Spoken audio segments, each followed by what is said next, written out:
حفاظت کرنی ہے، یا اگر سویلین گورنمنٹ ان کو بلائے تو وہ کوئی ایسا جو ہے اندرونی خلفشات پر جو ہے وہ اسی حد تک کرنے کی مجاز ہوتی ہیں.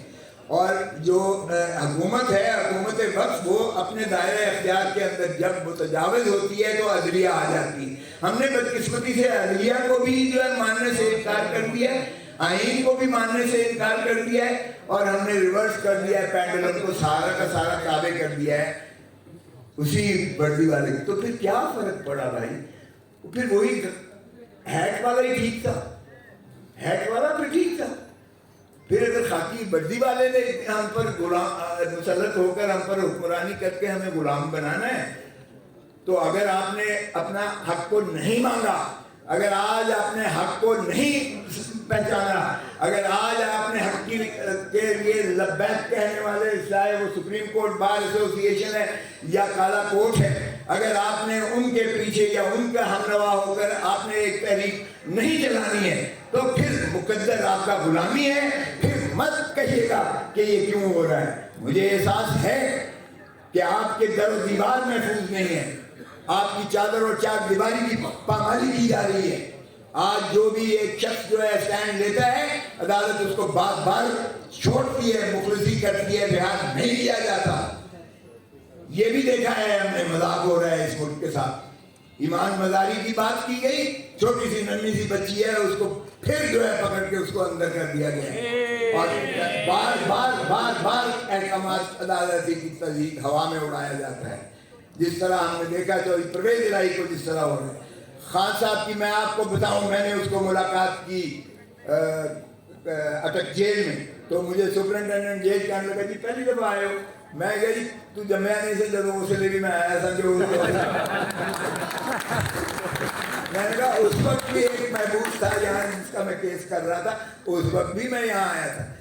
تو یہ دیکھیں خان صاحب نے اس کو سونے نہیں دیتے. یہ ایک جو چھوٹا سا کمرہ ہے جس میں لائٹ اتنی زیادہ ہوتی ہے کہ رات کو ساری رات جو ہے وہ بھمر جو ہوتے ہیں اس پر لائٹ پر آتے ہیں، جو کیا کہتے ہیں ان کو، پروانے، اور جو بھی ہے وہ ساری رات وہ اس کے کمرے میں ہوتے ہیں، اور دن میں سارے دن میں مکھیاں ہوتی ہیں.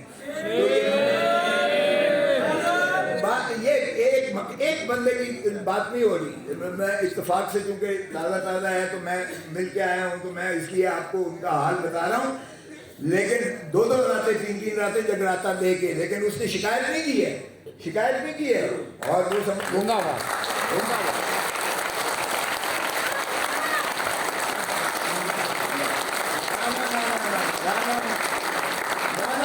بھٹو نے شکایت کی تھی، بھٹو نے شکایت نہیں کی. گیا تھا ڈپٹی کمشنر معافی نامہ لکھوانے، اس نے کہا میرے باپ کا نام، اس نے کہا سر فلاں، میرے دادا کا، اس نے کہا فلاں، اس نے کہا ضیاء اللہ کے باپ کا نام، اس نے کہا مجھے نہیں پتا. تو اس نے کہا دیر یو آر، یہ تمہیں جواب، میں معافی مانگوں گا، میں تاریخ میں مر جانا پسند کروں گا، لیکن ایک غاصب ڈکٹیٹر کے آگے معافی نہیں مانگو. تو یہ ایسے بدقسمتی ہماری دیکھیے گا. لیاقت علی کو جناح، قائد اعظم محمد علی جناح آپ دیکھیں، گورنر جنرل آف پاکستان، اس کو ایمبولینس میں لے جاتے ہوئے ٹائر پنکچر ہو جاتا ہے. یہ کیسی مذاق ہے؟ لیاقت علی خان 1952 میں قتل کر دیا جاتا ہے، اور قاتل کو وہیں مار دیا جاتا ہے. سب جانتے ہیں کس نے قتل کروایا. پھر آئیے شہید ذوالفقار علی بھٹو، اس کو پھانسی ہم نے دے دی. پھر آئیے بے نظیر بھٹو. او بھائی، جو بھی پاپولر لیڈر ہوتا ہے اس ملک کا، دل کی دھڑکن ہوتا ہے عوام کی، جو بھی ہے اوپر خدمت کرنے کے لیے اپنے آپ کو پیش کرتا ہے اور گامزن ہوتا ہے، کیوں وہ مر جاتا ہے؟ کیوں وہ مار دیا جاتا ہے؟ کیوں اس کو جو ہے ہٹا دیا جاتا ہے؟ کیا یہی پاکستان کا مقدر ہے؟ کیا یہی کھیل تماشا چلتا رہے گا پاکستان کے ساتھ؟